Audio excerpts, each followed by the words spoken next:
Meu nome é Fernanda Gonçalves e visando simplificar o direito penal militar e o direito processual penal militar, eu quero abordar nesse vídeo o tema se é possível ao militar recorrer em liberdade de sua sentença penal condenatória. Eu quero fazer algumas considerações especificamente com relação ao artigo 527 do Código de Processo Penal Militar. Preconiza este artigo: o réu não poderá apelar sem recolher-se à prisão, salvo se primário e de bons antecedentes, reconhecidas tais circunstâncias na sentença condenatória. Antes de enfrentarmos esse tema, e eu já tenho feito isso em alguns vídeos passados, justamente quando nós vamos estudar o Código de Processo Penal Militar e o Código Penal Militar, é de fundamental importância que nós estudamos com o olhar constitucional. Por isso eu tenho feito esse alerta em vários vídeos. Eu explico. O Código de Processo Penal Militar, que é o Decreto-Lei 1002, de 21 de outubro de 1969, ele é anterior à nossa nova ordem constitucional, que é de 1988.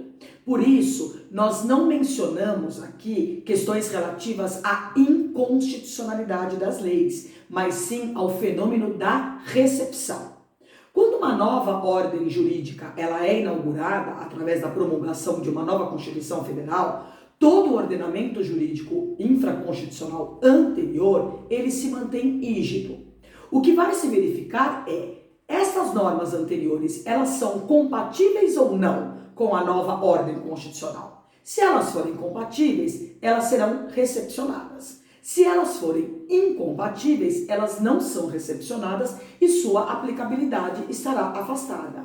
Cuidado, porque não existe em nosso ordenamento jurídico, apesar de ter doutrina mencionando que existe, mas não existe o fenômeno da inconstitucionalidade superveniente. Ou as normas são compatíveis e foram recepcionadas, ou não são e não foram recepcionadas. Aqui, tecnicamente, nós não tratamos do fenômeno da inconstitucionalidade. Sendo assim, diante do disposto no artigo 5º, inciso 61 da Constituição Federal, que estabelece: ninguém será preso senão em flagrante delito ou por ordem escrita e fundamentada da autoridade judiciária competente, salvo nos casos de transgressão disciplinar ou crime propriamente militar definidos em lei, poderia o militar, seja nas Forças Armadas, seja nas Forças Auxiliares, apelar em liberdade de sua sentença penal condenatória? A regra que deve ser seguida diante do novo mandamento constitucional é: a liberdade é a regra e a prisão é a exceção. É autorizada a prisão provisória em determinados casos, se presentes os pressupostos da cautelaridade. Eu explico a sistemática. Como a liberdade ela é a regra do sistema, para que ela possa ser cerceada, aqui não importa se é a liberdade de um civil ou de um militar, é preciso que estejam presentes dois pressupostos: o fumus boniuris, que no processo penal comum e no processo penal militar é denominado de fumus comissio delicti, que é a comprovação da existência de um crime e de um indício suficiente de autoria, é a fumaça da prática de um fato punível, e o periculum in mora, que no processo penal comum e no processo penal militar é denominado como periculum libertatis, que é o perigo que decorre da demora do estado de liberdade do agente. Se estes dois pressupostos não estiverem presentes, não será possível a manutenção de qualquer pessoa na prisão antes do trânsito em julgado de sua sentença penal condenatória. A doutrina majoritária, inclusive, ela defende que tem que estar presente ambos e não somente um pressuposto. O que é interessante que seja observado neste ponto é: não existe nenhuma relação na manutenção cautelar e provisória de um militar no cárcere e eventual gravidade do crime militar por ele praticado. O que significa dizer que, por mais grave que seja o crime praticado, é direito do militar recorrer em liberdade de sua sentença condenatória, evidentemente, se não estiverem presentes os elementos que autorizem a sua manutenção no cárcere. Quem vai fazer esta avaliação é o juiz de direito e não o legislador. O juiz fará em cada caso concreto. O Código de Processo Penal Militar, em seu artigo 254, elenca os pressupostos positivos para a decretação da prisão preventiva, que são 2, que é a prova do fato delituoso e indícios de autoria.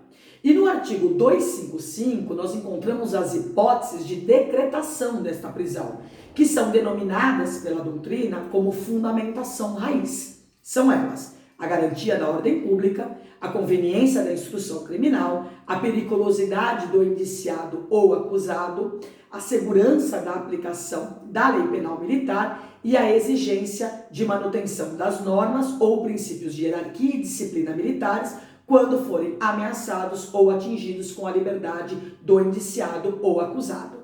Sendo assim, para que o militar não possa apelar em liberdade, é preciso a conjugação destes 2 artigos, quais sejam 254 e 255 do CPPM.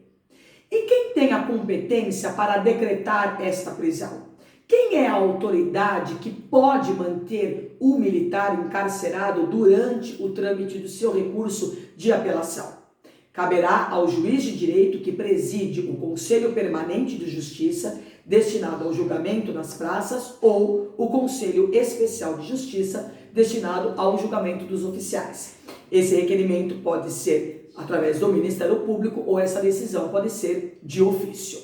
Se não houver justificativa para esta manutenção no cárcere e mesmo assim o militar continuar preso, estará sendo violada a sua liberdade de locomoção e a prisão será considerada ilegal. E sendo considerada ilegal, poderá ser manuseado o habeas corpus. Em âmbito federal, ou seja, envolvendo os militares das Forças Armadas, quando a autoridade coatora for o juiz de direito ou os conselhos permanentes ou especiais de justiça, a competência para julgamento do habeas corpus será do Superior Tribunal Militar.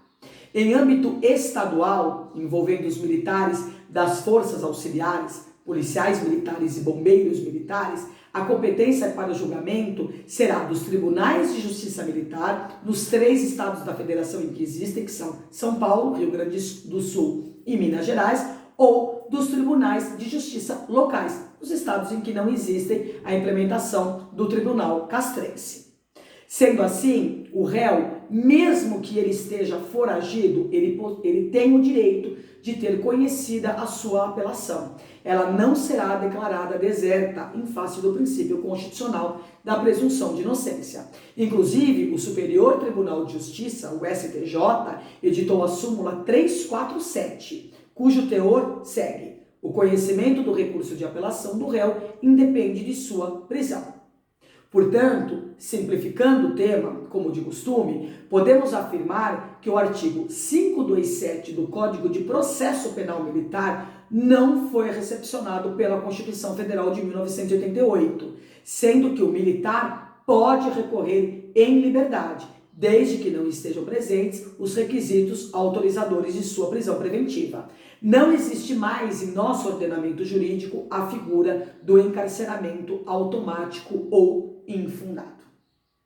Essas eram as considerações que eu tinha para fazer acerca do direito do militar de recorrer em liberdade de sua sentença penal condenatória.